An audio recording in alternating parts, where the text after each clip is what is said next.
रसूलों के अमाल 26वां बाब जो 32 आयात पर मुश्तमिल है। अग्रिप्पा ने पौलुस से कहा, तुझे अपने लिए बोलने की इजाजत है। पौलुस हाथ बढ़ाकर अपना जवाब यूं पेश करने लगा कि ऐ अग्रिप्पा बादशाह, जितनी बातों की यहूदी मुझ पर नालिश करते हैं, आज तेरे सामने उनकी जवाबदही करना अपनी खुश नसीबी जानता हूँ, खास कर इसलिए कि तू यहूदियों की सब रस्मों और मसलों से वाकिफ है। बस मैं मिन्नत करता हूँ कि तहम्मुल से मेरी सुन ले। सब यहूदी जानते हैं कि अपनी कौम के दरमियान और यरूशलेम में शुरू जवानी से मेरा चाल चलन कैसा रहा है, चूंकि वो शुरू से मुझे जानते हैं।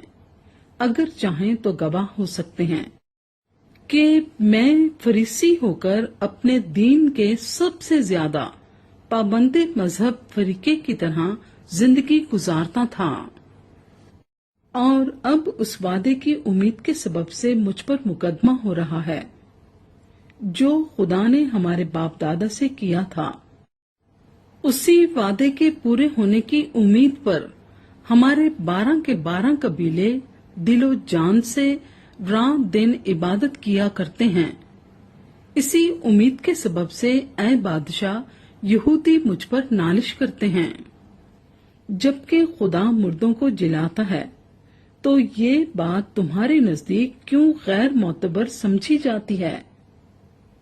मैंने भी समझा था कि यीशु नासरी के नाम की तरह तरह से मुखालफत करना मुझ पर फर्ज है। चुनाचे मैंने यरूशलेम में ऐसा ही किया और सरदार काहनों की तरफ से इख्तियार पाकर बहुत से मुकद्दसों को कैद में डाला, और जब वो कत्ल किए जाते थे तो मैं भी यही राय देता था, और हर इबादत खाने में उन्हें सजा दिला दिलाकर जबरदस्ती उनसे कुफ्र कहलवाता था, बल्कि उनकी मुखालफत में ऐसा दीवाना बना कि गैर शहरों में भी जाकर उन्हें सताता था।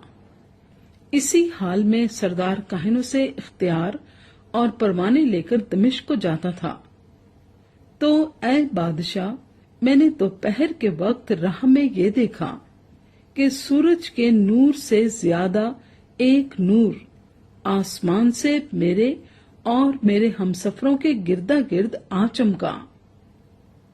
जब हम सब जमीन पर गिर पड़े तो मैंने इब्रानी जुबान में ये आवाज सुनी कि ऐ साउल, ऐ साउल, तू मुझे क्यों सताता है? पहने की आर पर लात मारना तेरे लिए मुश्किल है। मैंने कहा, आए खुदावंद, तू कौन है? खुदावंद ने फरमाया, मैं यीशु हूँ जिसे तू सताता है।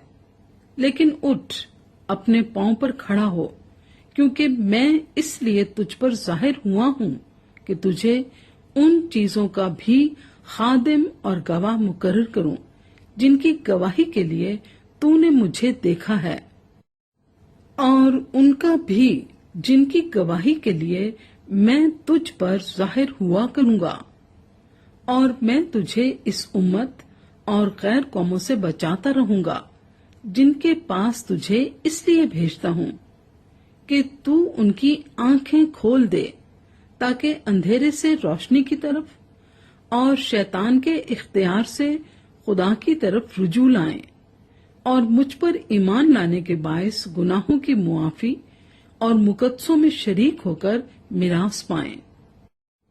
इसलिए ऐ अगर रिपा बादशाह, मैं उस आसमानी रोया का नाफरमान ना हुआ, बल्कि पहले दमिश्कियों को, फिर यरूशलेम और सारे मुल्के यहूदिया के बाशिंदों को और गैर कौमों को समझाता रहा कि तौबा करें और खुदा की तरफ रुजू लाकर तौबा के मुआफिक काम करें।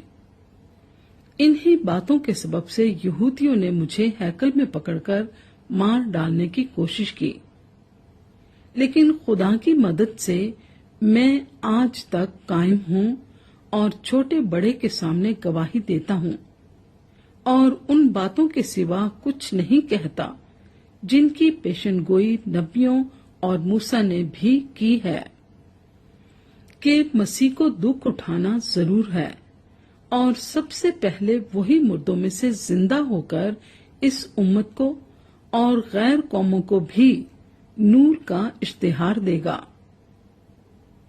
जब वो इस तरह जवाबदही कर रहा था तो फिस्तुस ने बड़ी आवाज से कहा, ए पौलुस, तू दीवाना है, बहुत इल्म ने तुझे दीवाना कर दिया है।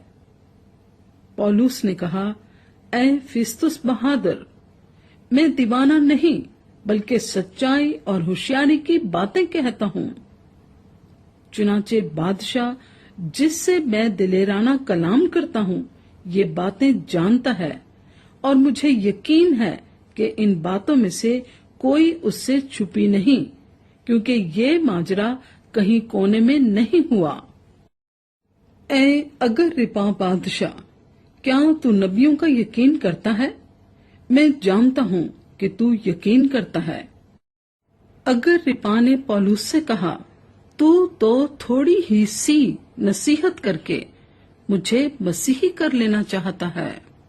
पौलुस ने कहा, मैं तो खुदा से चाहता हूँ कि थोड़ी नसीहत से या बहुत से, सिर्फ तू ही नहीं बल्कि जितने लोग आज मेरी सुनते हैं मेरी मानिंद हो जाएं, सिवा इन जंजीरों के।